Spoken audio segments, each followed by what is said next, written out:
Hello বন্ধুরা, সবাইকে স্বাগত জানাই স্টাডি সাকসেস কোচিং সেন্টারে। বন্ধুরা, তোমাদের group C D WBSSC group C D 2025-এর জন্য আবারও চলে এসেছি আর একটি খুবই গুরুত্বপূর্ণ জিকে ক্লাস নিয়ে। তোমরা জানো আমরা রিসেন্ট যে দুখানা ক্লাস দিয়েছি প্রত্যেকটাই কিন্তু ইতিহাস থেকে। আজকেও 3 নম্বর যে ক্লাসটা করাচ্ছি এখানে কিন্তু ইতিহাস থেকেই কোশ্চেনগুলো আলোচনা করাবো। এইভাবে এক এক টপিক ওয়াইজ কিন্তু আমরা একের পর এক তোমাদের ক্লাস দেবো, যেখানে প্রত্যেকটা কোশ্চেন তোমাদের এক্সামের জন্য গুরুত্বপূর্ণ।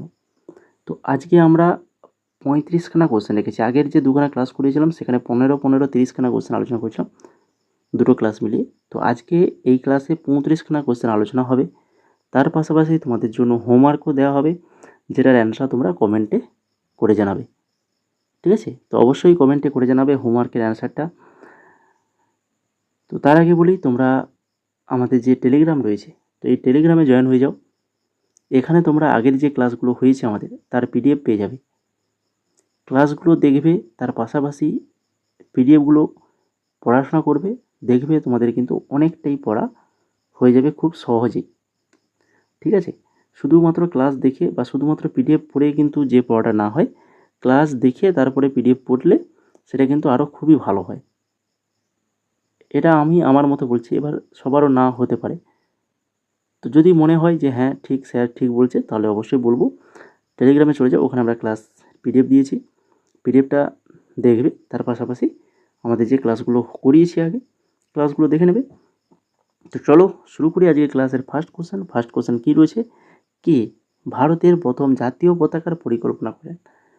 ভারতের প্রথম জাতীয় পতাকার পরিকল্পনা করেন কি?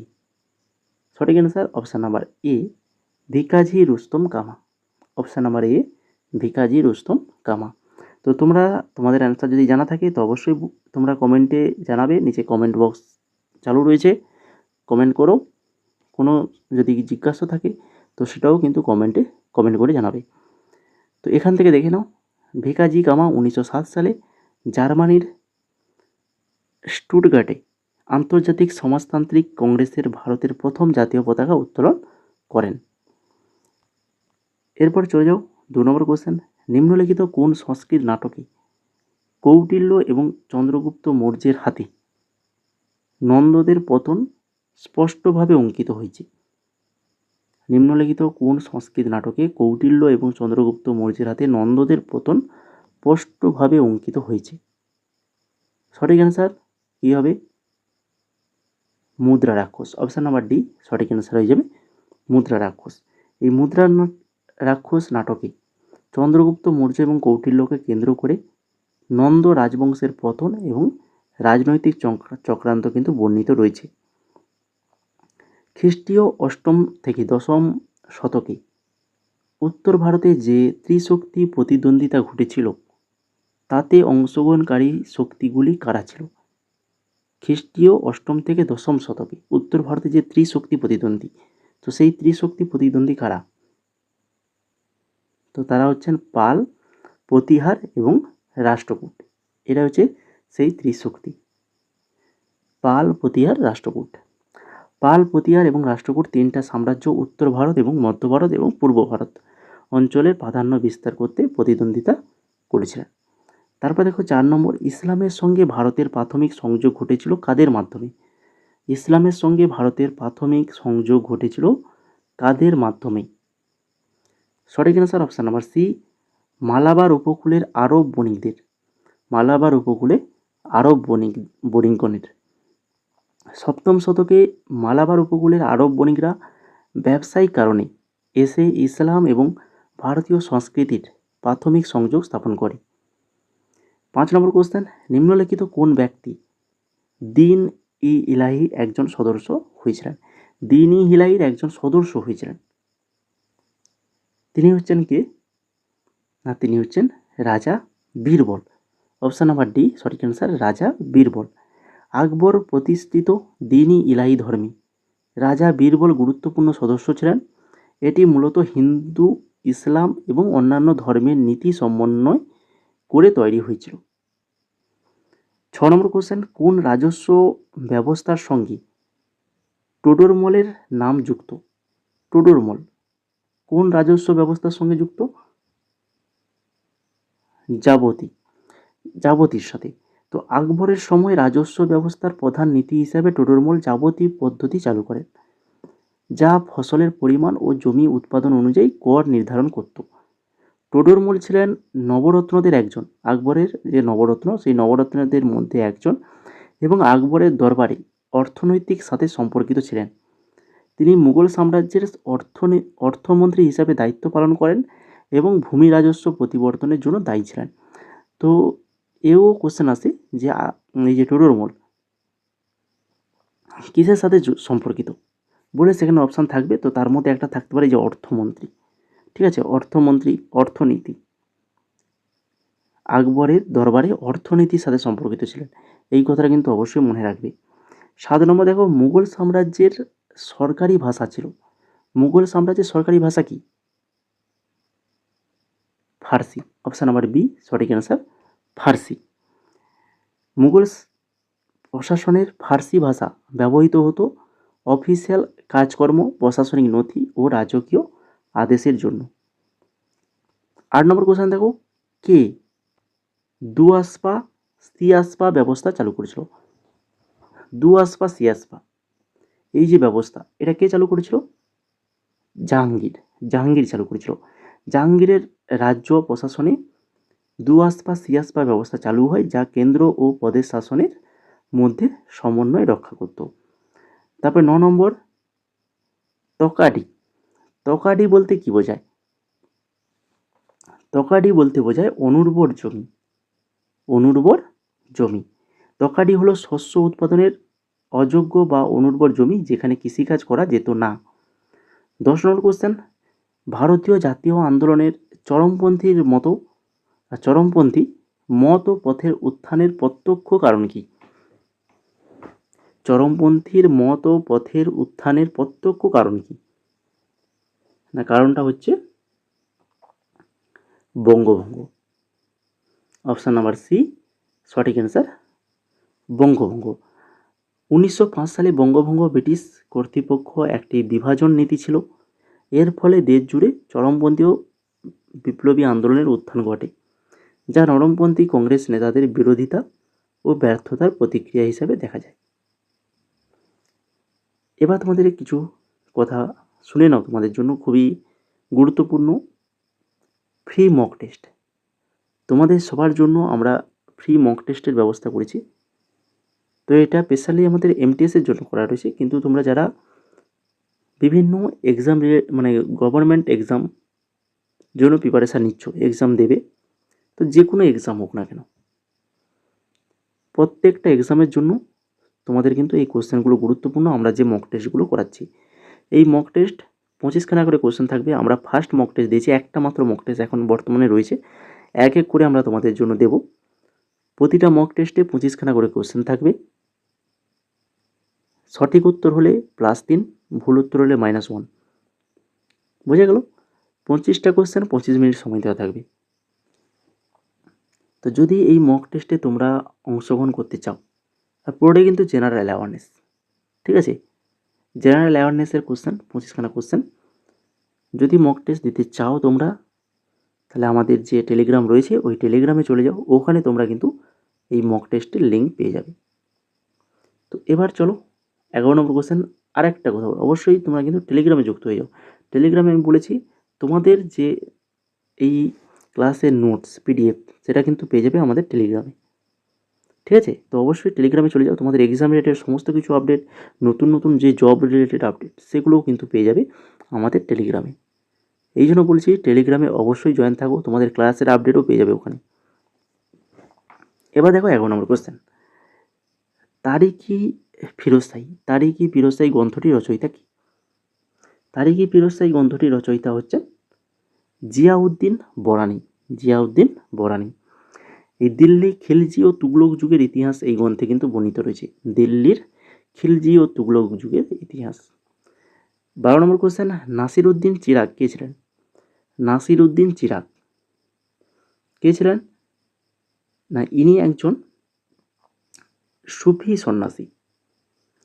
সন্ন্যাসী ছিলেন। নাসিরউদ্দিন চিরাগ সুফি আন্দোলনের একজন কিন্তু প্রভাবশালী চরিত্র ছিলেন। 13 নম্বর কোশ্চেন, দিল্লির সুলতানি শেষ শাসক কে ছিলেন? দিল্লির সুলতানির শেষ শাসক ছিলেন হচ্ছেন ইব্রাহিম লোদি। ইব্রাহিম লোদি ছিলেন। 1526 সালে পানিপথের প্রথম যুদ্ধে বাবরের কাছে পরাজিত হয়ে দিল্লির সুলতানি শেষ হয়ে যায়। খানুয়ার যুদ্ধ, খানুয়ার যুদ্ধে বাবরের প্রধান প্রতিপক্ষ কে ছিলেন? খানুয়ার যুদ্ধে বাবরের প্রধান প্রতিপক্ষ ছিলেন রানা সাঙ্গা। রানা সাঙ্গা ছিলেন। খানুয়ার যুদ্ধ ছিল বাবরের অধীনে মুঘল বাহিনী এবং মেওয়ার রানা সাঙ্গার অধীনে রাজপুত জোটের মধ্যে একটা যুদ্ধ, যেটা 1526 সালে 16ই মার্চ যুদ্ধটি সংঘটিত হয়, যেখানে বাবরের কাছে রানা সাঙ্গা কিন্তু পরাজিত হন। এটা ভালো করে মনে রাখো, বাবরের কাছে রানা সাঙ্গা পরাজিত হয়েছিল 1526 সালে খানুয়ার যুদ্ধ। সালটাও মনে রাখো ভালো করে। কোন মুঘল সম্রাট আগ্রা থেকে দিল্লি রাজধানী স্থানান্তর করেন? আগ্রা থেকে দিল্লিতে রাজধানী স্থানান্তর করেছিল কোন মুঘল সম্রাট? সঠিক answer option number C, Shahjahan. Shahjahan করেছিল। 16 নম্বর কোশ্চেন দেখো কি রয়েছে। কোন মুঘল সম্রাটের শাসনকালে নাদির শাহ ভারত আক্রমণ করেছিলেন? কোন মুঘল সম্রাটের শাসনকালে নাদির শাহ ভারত আক্রমণ করেছিলেন? সঠিক answer option number C, Mohammad Shah. Mohammad শাহর আমলে নাদির শাহ ভারত আক্রমণ করেছিলেন। 1757 সালে পানিপথের প্রাচীন রাজধানী দখল করার জন্য নাদির শাহ ভারত আক্রমণ করেন। বাংলার পাল বংশীয় রাজা দ্বিতীয় মহিপালের বিরুদ্ধে বিদ্রোহে কৈবর্ত নেতা কে ছিলেন? বাংলার পাল বংশীয় রাজা দ্বিতীয় মহিপালের বিরুদ্ধে বিদ্রোহে কৈবর্ত নেতা কে ছিলেন? সঠিক অ্যান্সার অপশন নাম্বার সি, দিব্য। দিব্য ছিলেন। কৈবর্ত বিদ্রোহ দ্বিতীয় মহিপালের শাসনের সময় ঘটে। কৈবর্ত বিদ্রোহ দ্বিতীয় মহিপালের শাসনের সময় ঘটে। খালিমপুর তাম্রপট পালবংশীয় কোন রাজার সমর কীর্তি সম্পর্কে আমাদের অবহিত করে? খালিমপুর তাম্রপট পালবংশীয় কোন রাজার সমর কীর্তি সম্পর্কে আমাদের অবহিত করে? সঠিক answer option number C, Dharmapal. Dharmapal হয়ে যাবে সঠিক অ্যান্সার। খালিমপুর তাম্রপটে ধর্মপালের সামরিক কার্যক্রম ও বিজয় বর্ণিত। ভারতের জাতীয় কংগ্রেসের জনক বলে কে পরিচিত ছিলেন? ভারতীয় জাতীয় কংগ্রেসের জনক বলে পরিচিত ছিলেন তিনি হচ্ছেন এ.ও. হিউম। এ.ও. হিউম। আর ডব্লিউ.সি. ব্যানার্জি কংগ্রেসের প্রতিষ্ঠাতা সভাপতি হিসাবে প্রথম অধিবেশনের নেতৃত্ব দিয়েছিলেন।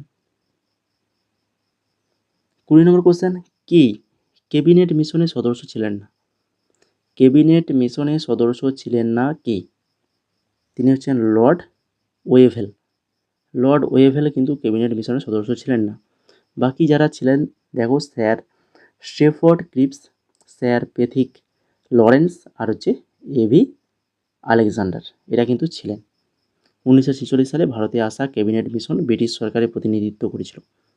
এতে sir Stafford Cripps, sir Pethick Lawrence ও এভি আলেকজান্ডার ছিলেন, কিন্তু লর্ড ওয়েভেল এতে অংশগ্রহণ করেননি। 1907 সালে স্যার কার্জন উইলিকে কে হত্যা করেন? 1907 সালে স্যার কার্জন উইলিকে কে হত্যা করেছিলেন? ML. Dhingra. ML. Dhingra. ML. Dhingra একজন বিপ্লবী ছিলেন, যিনি ব্রিটিশ অফিসার স্যার কার্জন উইলিকে হত্যার মাধ্যমে ইংরেজ শাসনের বিরুদ্ধে প্রতিরোধ দেখান। 22 নম্বর কোশ্চেন, 1935 সালের আইন অনুযায়ী কোন প্রদেশে কংগ্রেস মন্ত্রিসভা গঠিত হয়নি? কোন প্রদেশে কংগ্রেস মন্ত্রিসভা গঠিত হয়নি? হয়নি বলেছে কিন্তু। তো এটা সঠিক অ্যান্সার হবে অপশান নাম্বার ডি, পাঞ্জাব। পাঞ্জাবে কিন্তু হয়নি। গভর্নমেন্ট অফ ইন্ডিয়া অ্যাক্ট 1935 অনুযায়ী কিছু প্রদেশে কংগ্রেস সরকার গঠন না করে সরাসরি ব্রিটিশ প্রশাসনের নিয়ন্ত্রণ রাখা হয়েছিল, যেটা পাঞ্জাব ছিল এর মধ্যে কিন্তু একটি। ভারত যখন স্বাধীন হয় তখন কে কংগ্রেস সভাপতি ছিলেন? ভারত যখন স্বাধীন হয় তখন কংগ্রেসের সভাপতি কে ছিলেন? জে.বি. কৃপালানি। জে.বি. কৃপালানি ছিলেন তখন কিন্তু কংগ্রেসের সভাপতি। 15ই আগস্ট 1947 সালে স্বাধীন ভারতের সময় কংগ্রেসের সভাপতি ছিলেন জে.বি. কৃপালানি। 24 নম্বর কোশ্চেন, ভারত ভাগ হলো সাম্প্রদায়িকতার কাছে জাতীয়তাবোধের আত্মসমর্পণ। ভারত ভাগ সম্পর্কে কে এই মন্তব্যটা করেছেন? ভারত ভাগ হলো সাম্প্রদায়িকতার কাছে জাতীয়তাবোধের আত্মসমর্পণ। এই মন্তব্যটি করেছিলেন হচ্ছেন সইফুদ্দিন কিচলু। সইফুদ্দিন কিচলু করেছিলেন। সইফুদ্দিন কিচলু ভারত ভাগকে সাম্প্রদায়িকতার ফলাফল হিসেবে দেখিয়েছিলেন এবং এটি জাতীয়তাবাদের জন্য একটা আত্মসমর্পণ হিসেবে মন্তব্য করেছিলেন।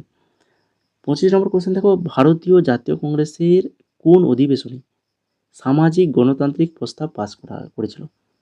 সামাজিক গণতান্ত্রিক প্রস্তাব পাস করেছিল ভারতীয় জাতীয় কংগ্রেসের লাহোর অধিবেশনে 1928 সালে লাহোর অধিবেশনে কংগ্রেসের সামাজিক ও গণতান্ত্রিক নীতি সংক্রান্ত প্রস্তাব গৃহীত হয়। তারপরে দেখো, স্ট্যাফোর্ড ক্রিপস সদস্য ছিলেন লেবার পার্টির সদস্য ছিলেন। স্ট্যাফোর্ড ক্রিপস ছিলেন ব্রিটিশ লেবার পার্টির সদস্য এবং তিনি 1946 সালের ক্যাবিনেট মিশনের ভারতের রাজনৈতিক পরিস্থিতি পর্যবেক্ষণ করেছিলেন। 27 নম্বর কোশ্চেন, আন্দামান ও নিকোবর দ্বীপপুঞ্জ 1944 খ্রিস্টাব্দে অস্থায়ী আজাদিন সরকারের অধীনে প্রথম ভারতীয় স্বাধীনতা প্রাপ্ত ভূখণ্ড পুনর্নামকরণ হয়েছিল কি নামে? সঠিক অ্যান্সার অপশন নাম্বার বি, শহীদ ও স্বরাজ দ্বীপ নামে। এখান থেকে দেখে নাও, আজাদিন সরকারের অধীনে আন্দামান ও নিকোবর দ্বীপপুঞ্জকে স্বাধীন ভারতের ভূখণ্ড হিসাবে পুনর্নামকরণ করা হয়েছিল। আর যেটা তোমাদের এবারে এক্সামে আসার খুবই সম্ভাবনা রয়েছে, নেতাজি সুভাষচন্দ্র বসুর তিরঙ্গা উত্তোলনের 75তম বার্ষিকী উপলক্ষে প্রধানমন্ত্রী নরেন্দ্র মোদী আন্দামান ও নিকোবরের 3টি দ্বীপের নাম বদলে দিয়েছিলেন। রস দ্বীপের নাম নেতাজি সুভাষচন্দ্র বসু, নীল দ্বীপের নাম শহীদ দ্বীপ আর হ্যাভলক দ্বীপের নাম স্বরাজ দ্বীপ হিসাবে নামকরণ করা হয়েছিল। এটা কিন্তু ভেরি ভেরি ইম্পর্টেন্ট, ঠিক আছে? ভালো করে এই তথ্যটা মনে রাখো। আর তোমাদেরকে একটা কথা বলে রাখি, আমাদের কিন্তু এখন রেগুলার এমটিএসের জিকে ক্লাস কিন্তু চলছে, টপিক ওয়াইজ পাশাপাশি তোমাদের জিকে ক্লাস চলছে। তো সেই ক্লাসটা কিন্তু তোমরা কিন্তু অবশ্যই দেখতে পারো। রেগুলার ক্লাস হচ্ছে, তোমরা যারা এমটিএসের এক্সাম দেবে প্রিপারেশান নিচ্ছ, তাছাড়া তোমরা গ্রুপ সি এবং ডি পরীক্ষার্থীরা কিন্তু অবশ্যই ওই ক্লাসগুলো দেখবে। আমাদের ঠিক সন্ধে 6:30 কিন্তু রেগুলার ক্লাস হয়ে থাকে এসএসসি এমটিএসের। এবার দেখো 1800 নম্বর কোশ্চেন, কোন বছর সুভাষচন্দ্র বসুর জার্মানিতে মহানিষ্ক্রমণ ঘটেছিল? সুভাষচন্দ্র বসুর জার্মানিতে মহানিষ্ক্রমণ ঘটেছিল কত সালে? 1941 সালে সুভাষচন্দ্র বসু জার্মানিতে আইএনএ গঠনের প্রস্তুতি নিয়ে মহানিষ্ক্রমণ সম্পন্ন করেছিলেন। কবে কার অধিনায়কত্বে ইন্ডিয়ান ন্যাশনাল আর্মি আনুষ্ঠানিকভাবে গঠিত হয়েছিল? কবে কার অধিনায়কত্বে? সঠিক answer option number C, captain Mohan সিংয়ের নেতৃত্বে সিঙ্গাপুরে এই ইন্ডিয়ান ন্যাশনাল আর্মি আনুষ্ঠানিকভাবে গঠিত হয়েছিল। আইএনএ বা আজাদ হিন্দ ফৌজ 1942 সালে ক্যাপ্টেন মোহন সিংয়ের নেতৃত্বে সিঙ্গাপুরে আনুষ্ঠানিকভাবে গঠিত হয়, পরে সুভাষচন্দ্র বসুর নেতৃত্ব নেন। 30 নম্বর কোশ্চেন দেখো, নিম্নলিখিত কোন গ্রন্থখানি বলবনের সময়কাল সম্পর্কে বিবরণ প্রদান করেন? বলবনের সময়কাল সম্পর্কে,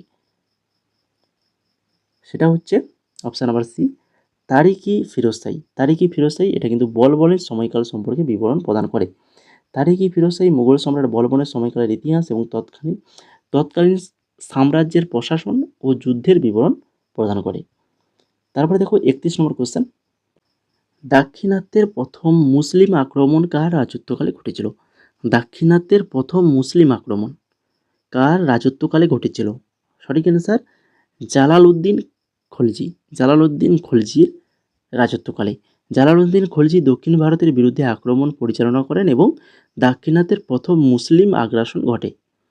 এরপরে 32 নম্বর, বিজয়নগর সাম্রাজ্যের ধ্বংসাবশেষ কোথায় দেখতে পাওয়া যায়? বিজয়নগর সাম্রাজ্যের ধ্বংসাবশেষ কোথায় দেখতে পাওয়া যায়? সঠিক অ্যান্সার হাম্পিতে দেখতে পাওয়া যায়। হাম্পি বিজয়নগর সাম্রাজ্যের রাজধানী ছিল। এখানে বর্তমান ধ্বংসাবশেষ ও মন্দির, দুর্গ, প্রাচীর দেখা যায়। হাম্পি বিজয়নগর সাম্রাজ্যের রাজধানী ছিল। কোন রাজা বিক্রমশিলা বিশ্ববিদ্যালয় স্থাপন করেছিলেন? বিক্রমশিলা বিশ্ববিদ্যালয় কোন রাজা স্থাপন করেছিলেন? সঠিক answer option number A, Dharmapal. ধর্মপালের শাসনকালে বিক্রমশিলা বিশ্ববিদ্যালয় প্রতিষ্ঠিত হয়। এটি তান্ত্রিক বৌদ্ধবিদ্যায় গুরুত্বপূর্ণ কেন্দ্র হিসেবে পরিচিত। 1857 বিদ্রোহের সময় কে সম্রাট ছিলেন? 1857 বিদ্রোহ, সে সময় সম্রাট কে ছিলেন? দ্বিতীয় বাহাদুর শাহ। দ্বিতীয় বাহাদুর শাহ। 1857 বিদ্রোহ, তাকে ভারতের শেষ মুঘল সম্রাট হিসেবে প্রতীকী নেতা করা হয়। আর বিদ্রোহ ব্যর্থ হওয়ার পর তাকে কিন্তু বার্মায় নির্বাসনে পাঠানো হয়। এরপরে 35 নম্বর, বাংলার বিপ্লবীরা গ্রেট ব্রিটেনের কোন বৈপ্লবিক ধারার দ্বারা অনুপ্রাণিত হয়েছিলেন? বাংলার বিপ্লবীরা গ্রেট ব্রিটেনের কোন বৈপ্লবিক ধারার অনুপ্রাণিত হয়েছিলেন? সঠিক answer Irish. Option number B সঠিক অ্যান্সার হয়ে যাবে আইরিশ। আইরিশ বিপ্লবীদের স্বাধীনতা সংগ্রাম ও ব্রিটিশ বিরোধী সশস্ত্র আন্দোলন বাংলার বিপ্লবীদের অনুপ্রেরণা দিয়েছিল। আর আজকে তোমাদের লাস্ট কোশ্চেন, যেটা 36 নম্বর, উলগুলান। উলগুলান শব্দটি নিম্নলিখিত কোন আন্দোলনের সঙ্গে জড়িত? মুন্ডা আন্দোলন, সাঁওতাল আন্দোলন, কোল আন্দোলন, না হচ্ছে গোর্খা আন্দোলন? তো কোনটা হবে সঠিক অ্যান্সার, সেটা তোমরা অবশ্যই আমাদের যে কমেন্ট রয়েছে কমেন্ট বক্সে অবশ্যই কমেন্ট করে জানাবে। ঠিক আছে, এটা তোমরা অবশ্যই তোমাদের আমাদের যে কমেন্ট বক্স, এই কমেন্ট বক্সে উত্তরটা তোমরা জানা থাকলে অবশ্যই জানাবে। আর যারা এখনও ক্লাসটিকে লাইক করনি, তো অবশ্যই বলবো লাইকটা করে ফেলো।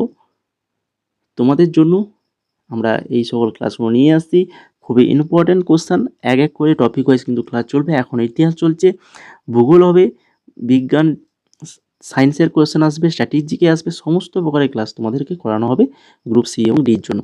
ঠিক আছে, তো যারা তোমরা সিডির এক্সাম দেবে তোমাদের জন্য কিন্তু খুবই হেল্পফুল হবে। তো তার জন্য বলছি, আমাদের চ্যানেলটাকে যারা এখনও সাবস্ক্রাইব করনি, অবশ্যই বলবো সাবস্ক্রাইব করে আমাদের সাথে যুক্ত থাকো। তার পাশাপাশি তোমরা টেলিগ্রামে যুক্ত হয়ে যাও। টেলিগ্রামে তোমাদের এক্সাম রিলেটেড সমস্ত কিছু নোটস সম্পূর্ণ ফ্রিতে, তার পাশাপাশি তোমাদের এক্সাম রিলেটেড সমস্ত কিছু আপডেট এবং নতুন নতুন জব রিলেটেড আপডেট পেয়ে যাবে আমাদের টেলিগ্রামে।